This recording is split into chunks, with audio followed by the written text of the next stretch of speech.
Hello, I'm Laura, and this is Brian, and we only have one mic, so I get to do all the talking.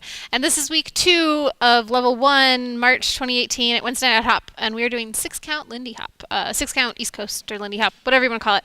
And we worked on sugar pushes this week. And so we started with talking about the connection and how you have this kind of compression on this step. So we started with doing a exercise where we stepped in towards the partner and also leaned in just to get this kind of feeling of kind of pressure against each other and stopping.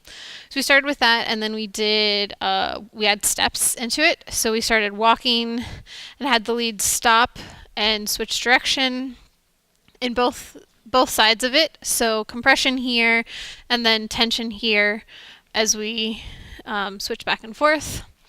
And then we actually got into what a sugar push looks like in the moves and the steps. And so it looked like this. We'll demo it and then I'll talk about it a bit. So we have 1, 2, 3, and 4, 5, and 6. One more time. 1, 2, 3, and 4, 5, and 6. So in the past, we've had the follow rock step on 1, 2, and this time we have the leads are taking a step back on 1 and bringing the follow with them. And so we have a 1, 2, 3, and 4. And so they are bringing the follow with them.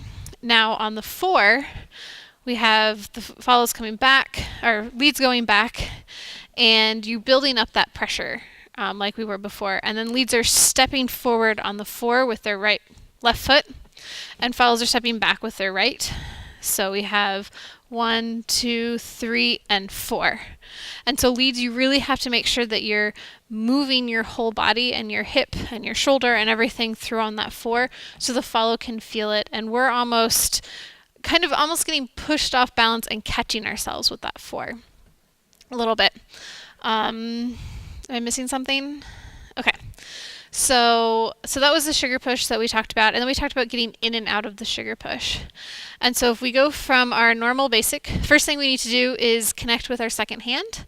And so to do that, leads just offer their hand, and follows, when you see it, you place your hand in theirs. And so we have our basic triple step, 1, 2, 3, and 4, 5, and 6.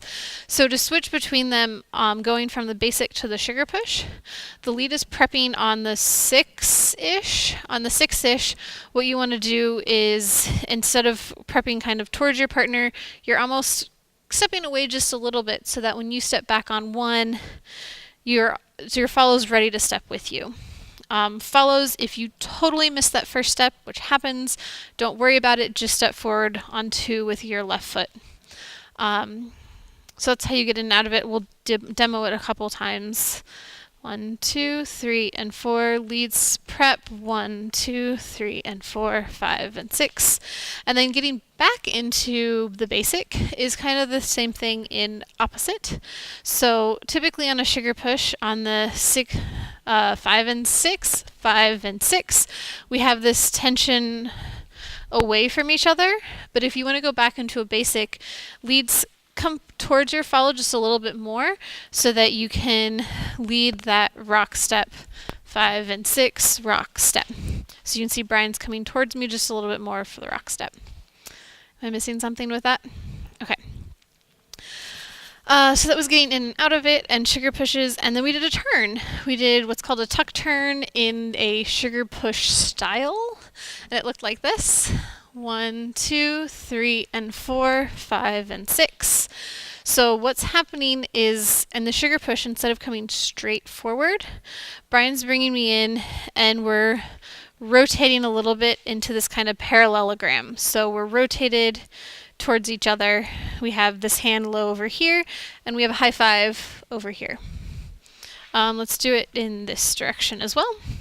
So we have 1, 2, 3, and 3 end. And so on the 4, Brian steps forward as in a normal sugar push and leads me around. And as a follow, I am keeping my arm in front of me. This is very important, follows. You want to make sure that as you do this, you don't let your arm collapse behind you, and you use your lead stepping forward to turn, and our footwork is 3, and it's 4 out, 5 around, 6 and 5 and 6 and 6. It's hard to slow that one down. So we're actually stepping back away from our partner as we do that. There was something else I wanted to say, and I can't remember what it was. Yes, fixing the hand. So at the end of all of this, we will have our hands upside down, and there's 2 sneaky ways to do this, whether you're doing a sugar push or a basic next. If you're doing a sugar push, you lead the 1, 2, switch. All you do is that. Sneaky. And do that after you lead the 1 and 2. And if you're doing East Coast, or if you're doing the regular basic, then we have 1, 2, switch the hand, triple step, rock, step. So you want to do it on about the 3 and 3-ish, to switch the hand. I think that was everything. We covered a lot today. Sugar pushers are super fun. You can throw them in East Coast as something different. And we'll see you all next week.